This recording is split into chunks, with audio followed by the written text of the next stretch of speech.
Horror कहानियां थी। प्रेत, जिंदगी किस वक्त अपना रुख बदल लेगी ये कोई नहीं जानता। कब फूलों से भरी बगिया उजड़कर खाक हो जाएगी, कब मैदान बंजर रेगिस्तान हो जाएगा और कब खुशियों से भरी जिंदगी मायूस हो जाएगी ये कोई नहीं जानता। ये कहानी है कनिष्का की, जिसे अंदाजा भी नहीं था कि उसके जीवन का अगला पल उसके लिए क्या लाने वाला था। एक ऐसा अंधेरा जो हमेशा के लिए उसकी खुशियों को खा जाने वाला था। मम्मा, तुम कब से तैयार हो रही हो और कितनी देर? जल्दी चलो ना, हम लेट हो जाएंगी। अभी आई लाडो, बस 2 मिनट, साड़ी तो पहनने दे। लगता है आप भूल गई है कि आज मेरी कॉन्वोकेशन सेरेमनी है और मैं फर्स्ट आई हूँ। आज के दिन मैं लेट नहीं हो सकती मम्मा। इसीलिए तो समय लग रहा है लाडो। जिसकी बेटी फर्स्ट आई है उसे तैयार भी तो फर्स्ट क्लास होना पड़ेगा ना। कनिष्का बचपन से ही पढ़ाई में बहुत तेज थी। हमेशा फर्स्ट आना, एक्स्ट्रा करिकुलर एक्टिविटीज़ में पार्टिसिपेट करना और अपने घर वालों का नाम रोशन करना, ये सब उसके लिए आम था। हड़बड़ाते हुए अपनी मम्मी और पापा के साथ कनिष्का अपने कॉन्वोकेशन में चली जाती है। I must say, Mr. and Mrs. Verma, you are very lucky जो आपके घर इतनी होनहार बच्ची पैदा हुई, वरना इस उम्र में तो अक्सर लड़के और लड़कियां भटक जाते हैं। पर कनिष्का दिन रात अपनी पढ़ाई में लगी रही और आज उसने हमारे कॉलेज का नाम पूरे स्टेट में रोशन किया है। स्टेज पर जाकर कनिष्का अपनी डिग्री लेती है। उसके लिए आज का दिन बेहद खुशी का था और वो इस पल को हमेशा के लिए कैद कर लेना चाहती थी। चारों तरफ खुशी का माहौल था। तभी कनिष्का की फ्रेंड्स उसके पास आती हैं। कनिष्का, इस बार तो हमें पार्टी चाहिए। हर बार तू बचकर निकल जाती है। अरे कौन सी मेरी जॉब लग गई है, इतनी भी बड़ी बात नहीं हुई है। अब बस लंदन यूनिवर्सिटी में मेरा एडमिशन हो जाए तब पार्टी पक्की। तुम लोग कनिष्का की बातें तो रहने ही दो, मैं दूंगी पार्टी। आफ्टर ऑल कॉलेज की डिग्री मिल गई है मेरी बच्ची को। She is a graduate now. तो आज रात को मेरे घर पर पार्टी रहेगी, तुम सभी को आना है। रात को सभी पार्टी में आते हैं। सभी बच्चे नाच कूद रहे होते हैं। तभी कनिष्का खिड़की पर जाकर बाहर देखती है, जहां सामने के घर की छत पर बैठी एक औरत उसे लगातार घूरे जा रही थी। ये मिस्टर शाह के घर में ये औरत कौन है? वो तो अकेले रहते हैं। तभी वहां कनिष्का की फ्रेंड आ जाती है। तू यहाँ रात को बाहर तारे देख रही है क्या?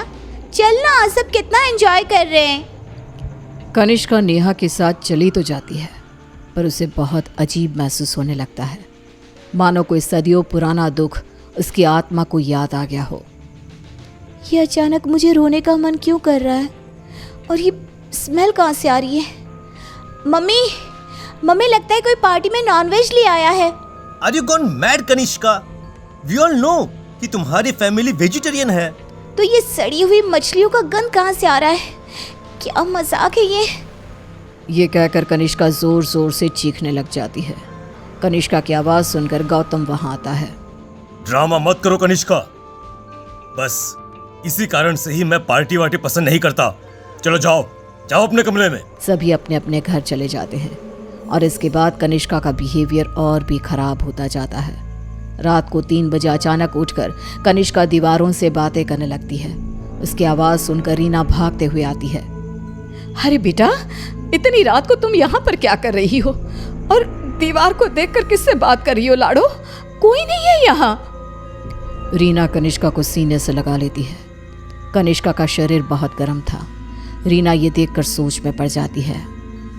आज तक मेरी बच्ची ने कभी ऐसा बिहेव नहीं किया, आज क्या हो गया है इसे? शाम तक तो बिल्कुल ठीक थी और अब अचानक इतना तेज बुखार। ये सब क्या हो रहा है? रीना भागकर थर्मोमीटर लाती है और कनिष्का का टेम्परेचर चेक करती है, पर उसका टेम्परेचर बिल्कुल नॉर्मल था। ऐसा कैसे हो सकता है? ये सब क्या हो रहा है? अचानक मेरी बेटी को किसकी नजर लग गई? रीना अपनी बेटी के साथ ही सो जाती है और अगली सुबह डॉक्टर को बुलाती है, पर डॉक्टर के टेस्ट के बाद भी सब कुछ नॉर्मल ही निकलता है। अब ये क्या नया लफड़ा आ गया है? एक और नया खर्चा। ये क्या कह रहे हैं आप? जब तक कनिष्का टॉपर थी तब तक आपकी बेटी थी, और आज बेचारी बच्ची तकलीफ में है तो ये सब कहने लगे आप? रीना और गौतम में बहस हो जाती है। गुस्से में गौतम घर से बाहर निकलता है, जहां उसे पता चलता है कि मिस्टर शाह अब नहीं रहे। वो घर आकर कनिष्का के पास बैठी रीना को इस बात की खबर देते हैं, जिसे सुनते ही अब तक सोई कनिष्का अचानक मुस्कुराने लगती है और भागती हुई अपनी अलमारी खोलती है और सारे सामान को बाहर बिखेर देती है। क्या ढूंढ रही है बेटा, मुझे बता लाडो। इतने में कनिष्का के हाथ कैंची लग जाती है, जिसे लेकर वो अपने सर के सारे बाल काटने लगती है। मिल गया मम्मा, मिल गया। ये क्या किया तूने? अरे क्या हुआ है लाडो तुझे? मुझे बता। तूने कल से कुछ खाया भी नहीं। कुछ खा ले बेटा, कमजोर हो जाएगी। पेट भर गया है। कितनी उल्टियां भी की मैंने। पूरे के पूरे शाह को खाकर बैठा हूं मैं। खाकर बैठा हूँ? ये सब क्या कह रही है तू? बाथरूम में जाकर देख ले। रीना बाथरूम में जाती है, जहां बेसिन में नीले रंग की उल्टी थी, जिसमें मांस के टुकड़े थे, जिसे देखकर रीना को भी उल्टी आने लगती है। वो भागकर वापस कनिष्का के कमरे में आती है। सुनिए जी, हमें जल्द से जल्द कनिष्का को किसी पंडित जी के पास ले जाना होगा। ये कुछ और ही है। आज के जमाने की होकर तुम ये सब क्या कह रही हो? ऐसा कुछ नहीं होता। गौतम अपनी पत्नी की बात को इग्नोर कर देता है। इसी तरह दिन बीतने लगते हैं। भूखी रहने के कारण अब कनिष्का के शरीर की हड्डियां भी दिखने लगती है। उसकी आंखों के नीचे काले गड्ढे आ चुके थे। अब मैं किसी की नहीं सुनूंगी, बहुत हुआ। रीना अपनी जान पहचान के एक पंडित जी को अपने घर पर लेकर आती है, जो कनिष्का की हालत देखकर ही समझ जाते हैं। बच्ची की हालत बहुत खराब है, इसे मैं नहीं संभाल पाऊंगा। ये मेरे गुरुजी ही कर सकते हैं, जो कुछ ही दिन पहले साधना के लिए हिमालय जा चुके हैं। रीना हर तरफ हाथ पैर मारती है कि कहीं कोई रास्ता दिख जाए। फिर उसे घोस्ट कैचर के बारे में पता चलता है।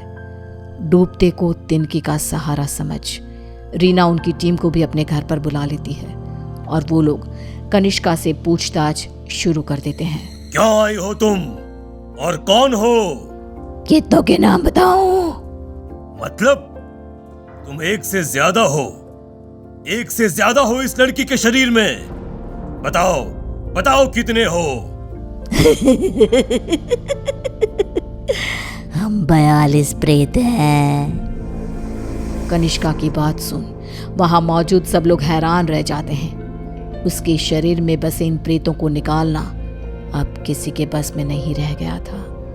उसी शाम कनिष्का की मृत्यु हो जाती है, जिसका सदमा रीना बर्दाश्त नहीं कर पाती और सब कुछ छोड़ अपनी बेटी के साथ हुए इस हादसे के पीछे की वजह का पता लगाने निकल पड़ती है। Hello friends, hope you like this video. Please like, share and subscribe to my YouTube channel and don't forget to press bell icon for more videos. Thank you.